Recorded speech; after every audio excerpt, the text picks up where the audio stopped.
NBC4 is working for you, looking into a monumental problem impacting our veterans. The VA sending thousands of benefit overpayments to veterans and then years later demanding the money be paid back in full.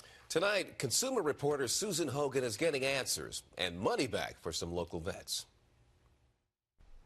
Well, at a recent congressional hearing, lawmakers demanded concrete action from the VA. Now, the VA admits it sent more than 260,000 benefit overpayments notices this year. Compare that to all of last year. It told Congress it sent 238,000. Sounds like a costly mistake, but the VA mostly blames veterans for not updating life events such as marriage or children that would affect their monthly checks. The veterans we spoke with, though, pushed back on that, arguing the VA has a communication problem and veterans are paying the price.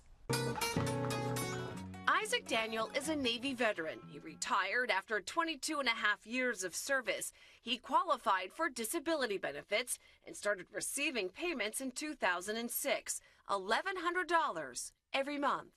The disability check was in addition to his retirement check, which was $1,200 a month. With a wife and 5 children, all under the age of 19, Isaac relied on both checks. Up until this point, I had nothing but wonderful things to say about the VA. But out of the blue, this thing happened. That thing was this letter from the VA's Debt Management Center sent to Isaac in 2016. It states the VA paid him $18,000 more than what he was entitled to receive. Once I retired, I still had children and a wife, and all of a sudden in 2006, they just said, you didn't have them anymore, according to their records. The VA told Isaac he never updated nor returned a dependent verification form sent to him. They said they sent, I never received it, never.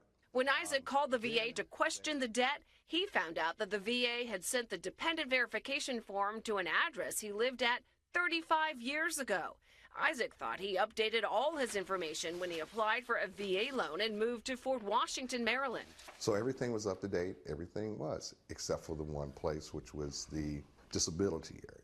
And that's why the Debt Management Center began to garnish his disability check, all $1,100 of it, to pay back what the VA said it overpaid him dating back to 2006. The sudden stop in disability benefits hit Isaac's budget hard. Isaac is just one veteran we heard from, Zaldi Sabino, Navy vet and retired Air Force. He told us he owed more than $22,000, but in his case, he says he never received any disability benefits during the time frame the VA said he did. They said that somebody was receiving it. But it wasn't you. Not me. Who was it? I have no idea. Robert Sullivan, a Navy vet, retired in 2005. He says he received 2 separate direct deposits from the VA, totaling more than $13,000, but didn't know why. When he called the VA looking for an answer, he really didn't get one.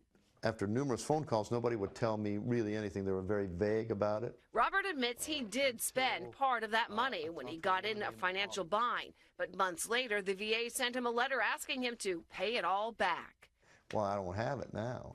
So to this day, do you know why you got that money? No, to this day, I don't know why. The one thing all 3 men have in common, they say the VA had the wrong information when it came to dependents on their disability benefits. They no longer believed that I was married. In fact, they didn't believe that I had ever been married. And it questioned whether Zaldi had children. Since contacting News 4, both Robert and Zaldi's cases have been settled. Robert also reached out to Congressman Jerry Connolly, who stepped in to advocate on his behalf. There's a level of incompetence that is, irksome, but to the individuals affected, it can be quite earth-shattering. Today, Isaac says his disability benefits are back to what they should be. They then refunded all the money back to me and gave me my monthly payments back.